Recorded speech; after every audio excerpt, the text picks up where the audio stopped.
Hi guys, I'm here to share a little bit about what I learned from the interviews I conducted about folklore and urban legends. I wanted to know if urban legends had morals or lessons behind them, so I interviewed both my mom and my aunt on Sunday, September 23rd, 2012, to ask them their opinions. Both my mom and her sister are white Christian women raised by white Christian parents.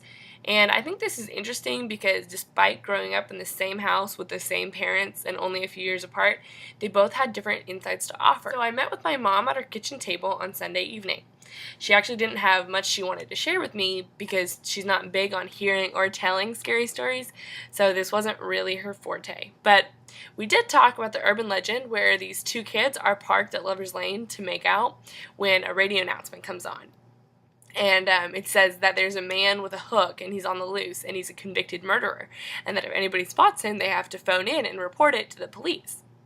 So the girl gets freaked out and wants to leave, and after a while, the boy finally gives in and does leave and takes her home. And when they get home, they find a bloody hook hanging from the door handle. So I asked my mom, and she said, quote, whether I think people make things up in order to keep people from going to make out point, and she nodded. And then she also said, quote, I would say that some of this is made up just to be a good made-up slumber party story.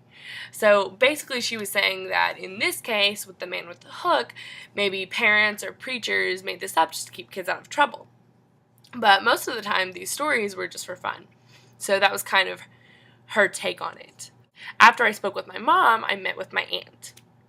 And she had much more to contribute. She shared two stories with me. The first is a scary story about a bunch of kids who go to a graveyard one night. For some reason, one of them has a pitchfork, and the dare is to go up to a grave and to plunge the pitchfork in. So a whole bunch of kids do it. And then finally, it's this one girl's turn. And when she goes to do it, she doesn't realize, but she catches the hem of her skirt in the pitchfork and plunges it into the ground. And so she's caught. And when she turns to run away, she can't, and she thinks something's grabbing onto her. And she gets so freaked out that she has a heart attack and dies. So my aunt thought that there was a lesson to this story. And she said, quote, just the realization that, yeah, that is really freaky. And I can see how you really could get so scared. You could really freak yourself out in the middle of the night. I retold it to my kids just to tell them how you could get all hyped up about something and freak yourself out beyond what's natural and normal. My aunt also shared another story that her mother told her about a little girl and a little bird with a broken wing.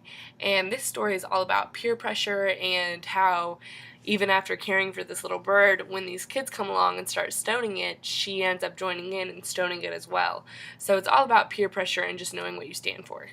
At the end of the day, I really felt like both my mom and my aunt said that sometimes the stories we hear aren't meant simply for entertaining. They have a purpose or a lesson, but then sometimes they are just meant to be a fun, scary story to tell your friends at a campfire or at a slumber party.